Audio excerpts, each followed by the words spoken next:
Skyscannernet reviews app. The pros, the cons. If you're planning a trip and want to find the cheapest flights, hotels, and car rentals, the Skyscanner app is often the first name that comes up.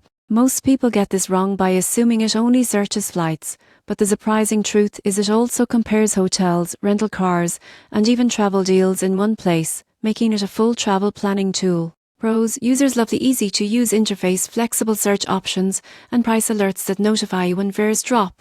Skyscanner is excellent for multi-destination searches and offers filters for airlines, times, and flight durations, helping you find exactly what you need. Another major plus is its no booking fees policy, meaning you always pay directly to the airline or hotel, not the app. The cons: some users report occasionally outdated pricing or unavailable flights, which can be frustrating. Also, while it provides excellent comparisons, the app doesn't always include smaller regional airlines, which can sometimes offer even better deals. In short, the pros are comprehensive travel search, price alerts, and ease of use, while the cons are minor accuracy issues and occasional missing carriers. The takeaway: Skyscanner is a powerful tool for travelers who want to save money and plan efficiently, but always double-check final prices with the airline or provider. If this review helped, like and subscribe for more travel app insights.